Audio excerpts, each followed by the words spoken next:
Good evening.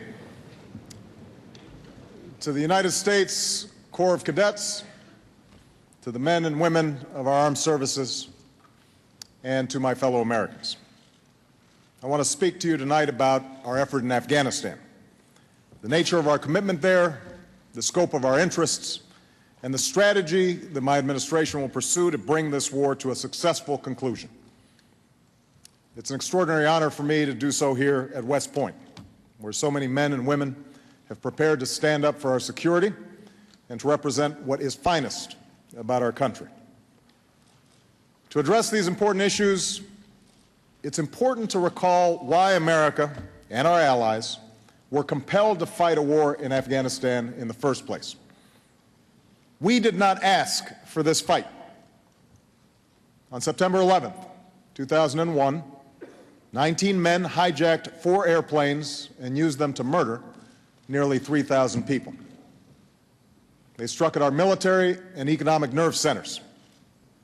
They took the lives of innocent men, women, and children without regard to their faith or race or station. Were it not for the heroic actions of passengers on board one of these flights, they could have also struck at one of the great symbols of our democracy in Washington and killed many more.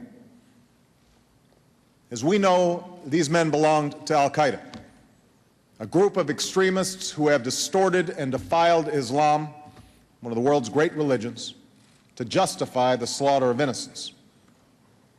Al-Qaeda's base of operations was in Afghanistan, where they were harbored by the Taliban, a ruthless, repressive, and radical movement that seized control of that country after it was ravaged by years of Soviet occupation and civil war, and after the attention of America and our friends had turned elsewhere. Just days after 9/11, Congress authorized the use of force against Al-Qaeda and those who harbored them, an authorization that continues to this day. The vote in the Senate was 98 to nothing. The vote in the House was 420 to 1. For the first time in its history, the North Atlantic Treaty Organization invoked Article 5, the commitment that says an attack on one member nation is an attack on all. And the United Nations Security Council endorsed the use of all necessary steps to respond to the 9/11 attacks. America, our allies, and the world were acting as one to destroy Al-Qaeda's terrorist network and to protect our common security. Under the banner of this domestic unity and international legitimacy, and only after the Taliban refused to turn over Osama bin Laden, we sent our troops into Afghanistan.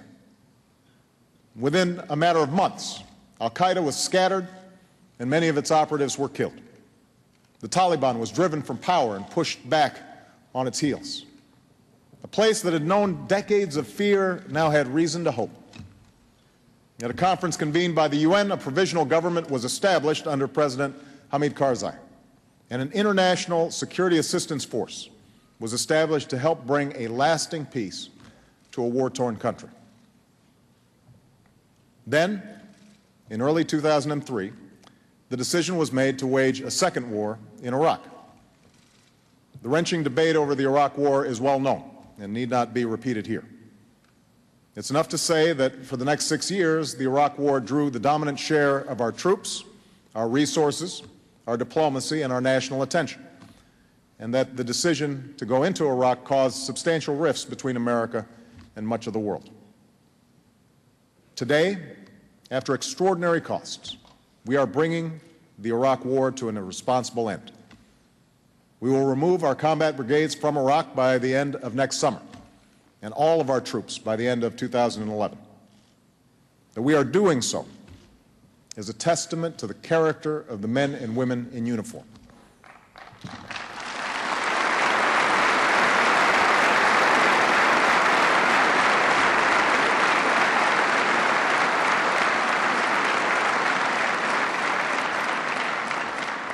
Thanks to their courage, grit, and perseverance, we have given Iraqis a chance to shape their future, and we are successfully leaving Iraq to its people.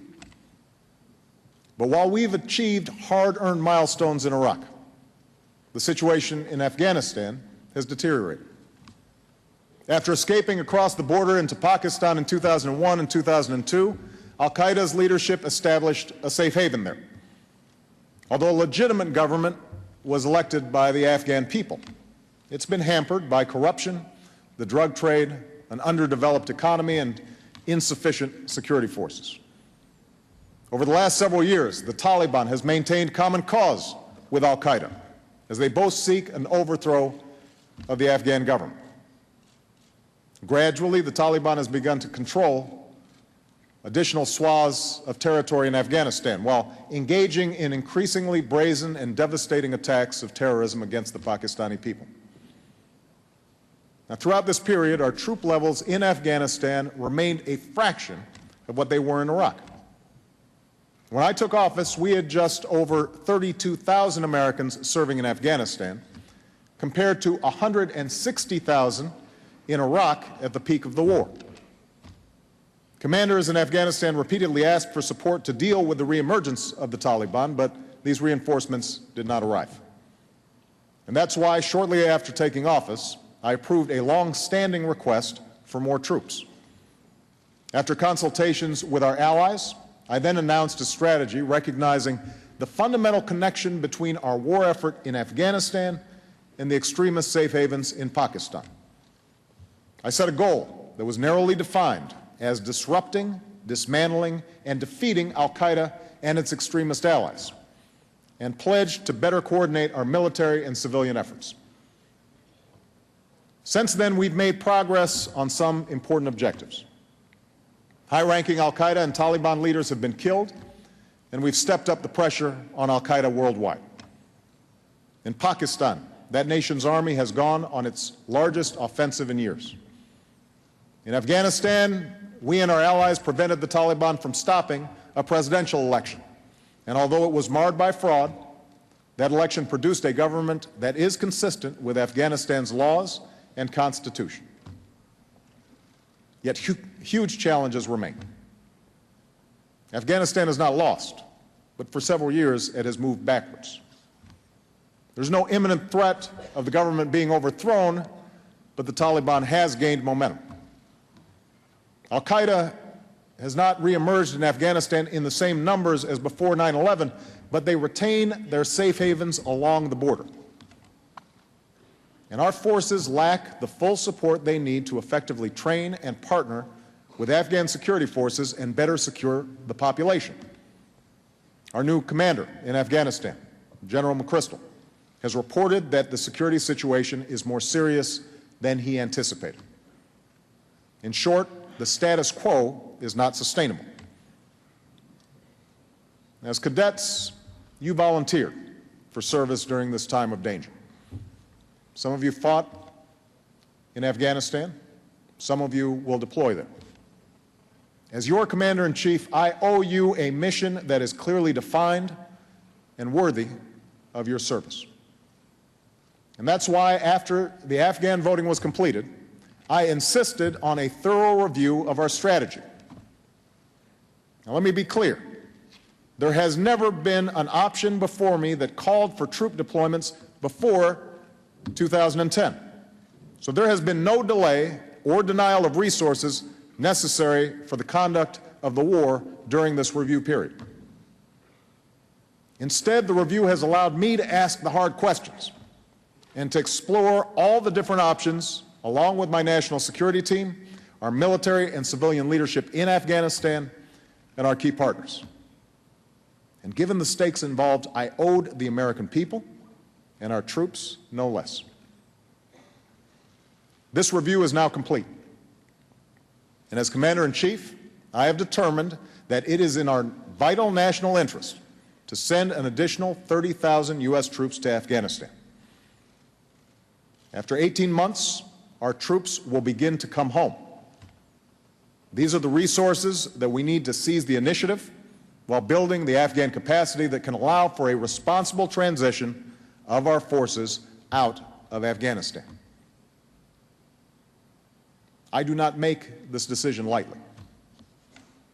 I opposed the war in Iraq precisely because I believe that we must exercise restraint in the use of military force and always consider the long-term consequences of our actions. We have been at war now for 8 years, at enormous cost in lives and resources. Years of debate over Iraq and terrorism have left our unity on national security issues in tatters and created a highly polarized and partisan backdrop for this effort. And having just experienced the worst economic crisis since the Great Depression, the American people are understandably focused on rebuilding our economy and putting people to work here at home. Most of all, I know that this decision asks even more of you, a military that, along with your families, has already borne the heaviest of all burdens. As President, I have signed a letter of condolence to the family of each American who gives their life in these wars. I have read the letters from the parents and spouses of those who deployed. I visited our courageous wounded warriors at Walter Reed. I've traveled to Dover to meet the flag-draped caskets of 18 Americans returning home to their final resting place. I see firsthand the terrible wages of war. If I did not think that the security of the United States and the safety of the American people were at stake in Afghanistan, I would gladly order every single one of our troops home tomorrow. So no, I do not make this decision lightly. I make this decision because I am convinced that our security is at stake in Afghanistan and Pakistan. This is the epicenter of violent extremism practiced by al-Qaeda. It is from here that we were attacked on 9/11, and it is from here that new attacks are being plotted as I speak. This is no idle danger, no hypothetical threat.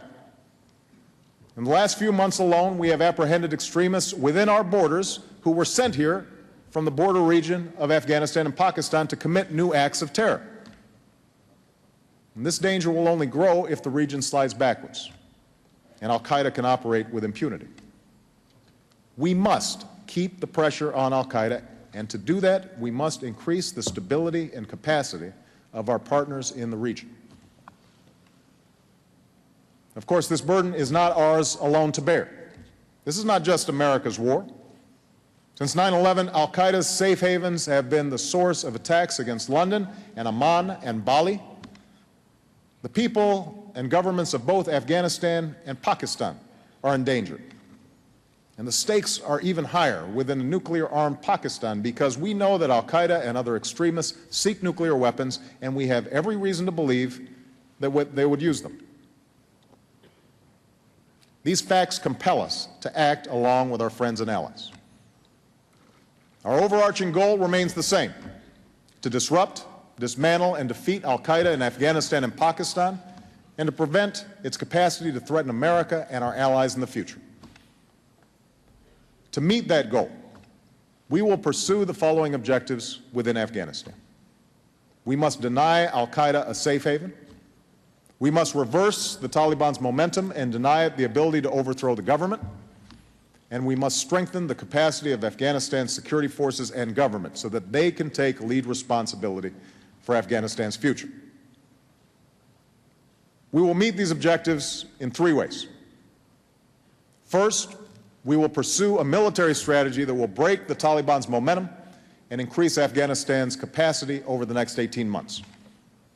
The 30,000 additional troops that I'm announcing tonight will deploy in the first part of 2010, the fastest possible pace, so that they can target the insurgency and secure key population centers. They'll increase our ability to train competent Afghan security forces and to partner with them so that more Afghans can get into the fight. And they will help create the conditions for the United States to transfer responsibility to the Afghans. Because this is an international effort, I've asked that our commitment be joined by contributions from our allies. Some have already provided additional troops, and we're confident that there will be further contributions in the days and weeks ahead. Our friends have fought and bled and died alongside us in Afghanistan. And now we must come together to end this war successfully. For what's at stake is not simply a test of NATO's credibility. What's at stake is the security of our allies and the common security of the world. Now, taken together, these additional American and international troops will allow us to accelerate handing over responsibility to Afghan forces and allow us to begin the transfer of our forces out of Afghanistan in July of 2011. Just as we have done in Iraq, we will execute this transition responsibly, taking into account conditions on the ground. We'll continue to advise and assist Afghanistan's security forces to ensure that they can succeed over the long haul. But it will be clear to the Afghan government, and more importantly to the Afghan people, that they will ultimately be responsible for their own country. Second, we will work with our partners, the United Nations, and the Afghan people to pursue a more effective civilian strategy so that the government can take advantage of improved security. This effort must be based on performance. The days of providing a blank check are over. President Karzai's inauguration speech sent the right message about moving in a new direction. And going forward, we will be clear about what we expect from those who receive our assistance. We'll support Afghan ministries, governors, and local leaders that combat corruption and deliver for the people. We expect those who are ineffective or corrupt to be held accountable. And we will also focus our assistance in areas such as agriculture that can make an immediate impact in the lives of the Afghan people. Now, the people of Afghanistan have endured violence for decades. They've been confronted with occupation by the Soviet Union and then by foreign al-Qaeda fighters who used Afghan land for their own purposes. So tonight, I want the Afghan people to understand. America seeks an end to this era of war and suffering. We have no interest in occupying your country. We will support efforts by the Afghan government to open the door to those Taliban who abandon violence and respect the human rights of their fellow citizens. And we will seek a partnership with Afghanistan grounded in mutual respect, to isolate those who destroy, to strengthen those who build, to hasten the day when our troops will leave, and to forge a lasting friendship in which America is your partner and never your patron. Third, we will act with the full recognition that our success in Afghanistan is inextricably linked to our partnership with Pakistan. We're in Afghanistan to prevent a cancer from once again spreading through that country. But this same cancer has also taken root in the border region of Pakistan. And that's why we need a strategy that works on both sides of the border. In the past, there have been those in Pakistan who have argued that the struggle against extremism is not their fight, and that Pakistan is better off doing little or seeking accommodation with those who use violence. But in recent years, as innocents have been killed from Karachi to Islamabad, it has become clear that it is the Pakistani people who are the most endangered by extremism. Public opinion has turned. The Pakistani army has waged an offensive in Swat and South Waziristan. And there is no doubt that the United States and Pakistan share a common enemy.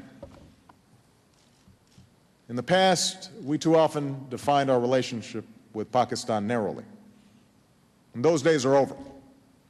Moving forward, we are committed to a partnership with Pakistan that is built on a foundation of mutual interest, mutual respect, and mutual trust. We will strengthen Pakistan's capacity to target those groups that threaten our countries and have made it clear that we cannot tolerate a safe haven for terrorists whose location is known and whose intentions are clear. America is also providing substantial resources to support Pakistan's democracy and development. We are the largest international supporter for those Pakistanis displaced by the fighting. And going forward, the Pakistan people must know America will remain a strong supporter of Pakistan's security and prosperity long after the guns have fallen silent, so that the great potential of its people can be unleashed. These are the three core elements of our strategy: a military effort to create the conditions for a transition, a civilian surge that reinforces positive action, and an effective partnership with Pakistan. Now, I recognize there are a range of concerns about our approach. So let me briefly address a few of the more prominent arguments that I've heard, and which I take very seriously. First, there are those who suggest that Afghanistan is another Vietnam. They argue that it cannot be stabilized, and we're better off cutting our losses and rapidly withdrawing. I believe this argument depends on a false reading of history. Unlike Vietnam, we are joined by a broad coalition of 43 nations that recognizes the legitimacy of our action. Unlike Vietnam, we are not facing a broad-based popular insurgency. And most importantly, unlike Vietnam, the American people were viciously attacked from Afghanistan and remain a target for those same extremists who are plotting along its border. To abandon this area now and to rely only on efforts against al-Qaeda from a distance would significantly hamper our ability to keep the pressure on al-Qaeda and create an unacceptable risk of additional attacks on our homeland and our allies. Second, there are those who acknowledge that we can't leave Afghanistan in its current state, but suggest that we go forward with the troops that we already have. But this would simply maintain a status quo in which we muddle through and permit a slow deterioration of conditions there. It would ultimately prove more costly and prolong our stay in Afghanistan because we would never be able to generate the conditions needed to train Afghan security forces and give them the space to take over. Finally, there are those who oppose identifying a time frame for our transition to Afghan responsibility. Indeed, some call for a more dramatic and open-ended escalation of our war effort, one that would commit us to a nation-building project of up to a decade. I reject this course because it sets goals that are beyond what can be achieved at a reasonable cost and what we need to achieve to secure our interests. Furthermore, the absence of a time frame for transition would deny us any sense of urgency in working with the Afghan government. It must be clear that Afghans will have to take responsibility for their security and that America has no interest in fighting an endless war in Afghanistan. As president, I refuse to set goals that go beyond our responsibility, our means, or our interests. And I must weigh all of the challenges that our nation faces. I don't have the luxury of committing to just one. Indeed, I'm mindful of the words of President Eisenhower, who, in discussing our national security, said, "Each proposal must be weighed in the light of a broader consideration, the need to maintain balance in and among national programs." Over the past several years, we have lost that balance. We failed to appreciate the connection between our national security and our economy. In the wake of an economic crisis, too many of our neighbors and friends are out of work and struggle to pay the bills. Too many Americans are worried about the future facing our children. Meanwhile, competition within the global economy has grown more fierce, so we can't simply afford to ignore the price of these wars. All told, by the time I took office, the cost of the wars in Iraq and Afghanistan approached $1 trillion. Going forward, I am committed to addressing these costs openly and honestly. Our new approach in Afghanistan is likely to cost us roughly $30 billion for the military this year. And I'll work closely with Congress to address these costs as we work to bring down our deficit. But as we end the war in Iraq and transition to Afghan responsibility, we must rebuild our strength here at home. Our prosperity provides a foundation for our power. It pays for our military, it underwrites our diplomacy, it taps the potential of our people and allows investment in new industry, and it will allow us to compete in this century as successfully as we did in the last. That's why our troop commitment in Afghanistan cannot be open-ended, because the nation that I'm most interested in building is our own. Now, let me be clear. None of this will be easy. The struggle against violent extremism will not be finished quickly, and it extends well beyond Afghanistan and Pakistan. It will be an enduring test of our free society and our leadership in the world. And unlike the great power conflicts and clear lines of division that defined the 20th century, our effort will involve disorderly regions, failed states, diffuse enemies.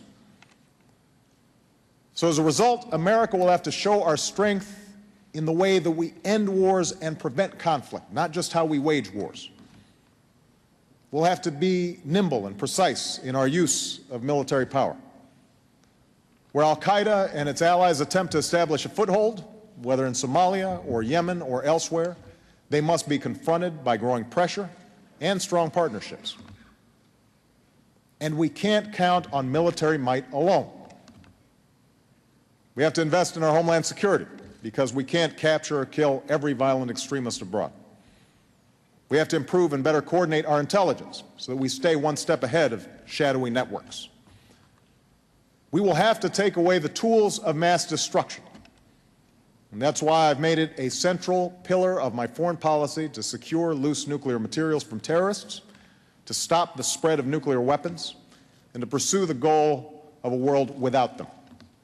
Because every nation must understand that true security will never come from an endless race for ever more destructive weapons. True security will come for those who reject them. We'll have to use diplomacy, because no one nation can meet the challenges of an interconnected world acting alone. I've spent this year renewing our alliances and forging new partnerships. And we have forged a new beginning between America and the Muslim world, one that recognizes our mutual interest in breaking a cycle of conflict, and that promises a future in which those who kill innocents are isolated by those who stand up for peace and prosperity and human dignity.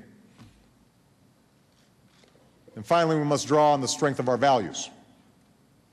For the challenges that we face may have changed, but the things that we believe in must not. That's why we must promote our values by living them at home, which is why I have prohibited torture and will close the prison at Guantanamo Bay. And we must make it clear to every man, woman, and child around the world who lives under the dark cloud of tyranny that America will speak out on behalf of their human rights and tend to the light of freedom and justice and opportunity and respect for the dignity of all peoples. That is who we are. That is the source, the moral source of America's authority.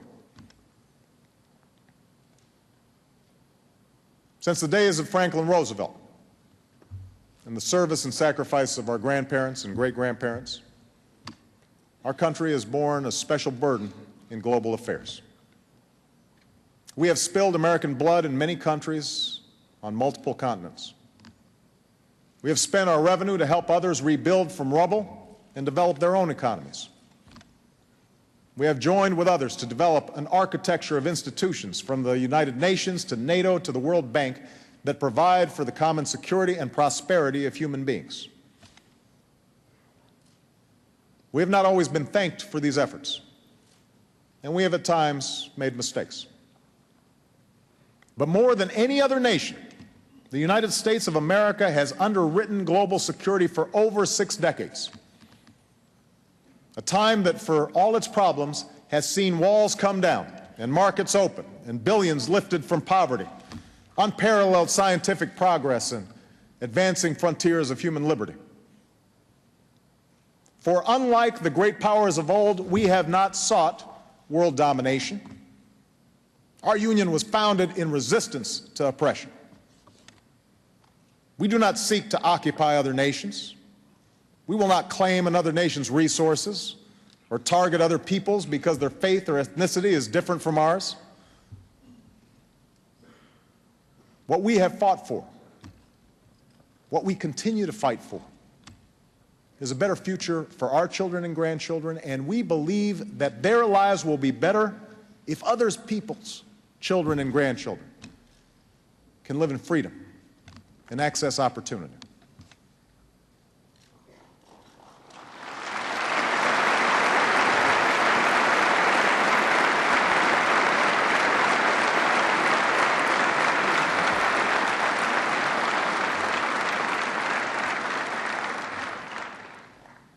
As a country, we're not as young and perhaps not as innocent as we were when Roosevelt was president.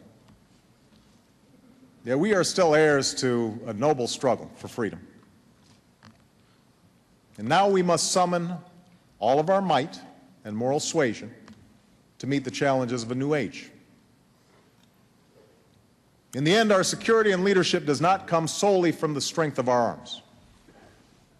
It derives from our people, from the workers and businesses who will rebuild our economy, from the entrepreneurs and researchers who will pioneer new industries, from the teachers that will educate our children in the service of those who work in our communities at home, from the diplomats and Peace Corps volunteers who spread hope abroad, and from the men and women in uniform who are part of an unbroken line of sacrifice that has made government of the people, by the people, and for the people a reality on this earth.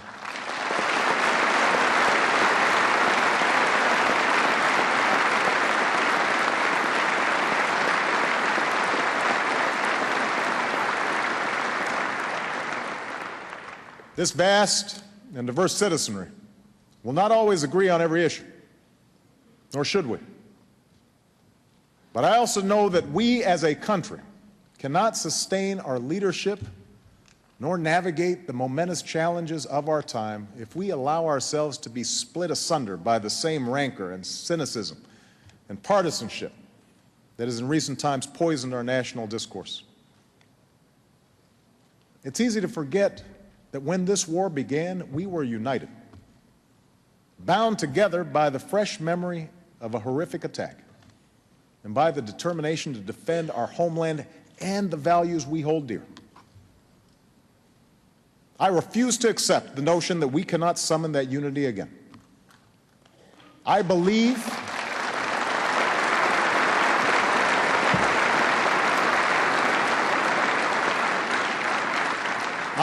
with every fiber of my being that we, as Americans, can still come together behind a common purpose.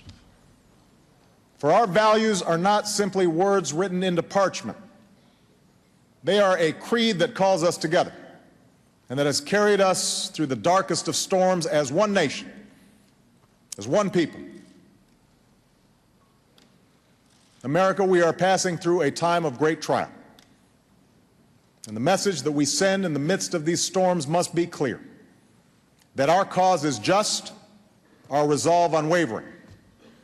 We will go forward with the confidence that right makes might, and with a commitment to forge an America that is safer, a world that is more secure, and a future that represents not the deepest of fears, but the highest of hopes. Thank you. God bless you, and God bless the United States of America.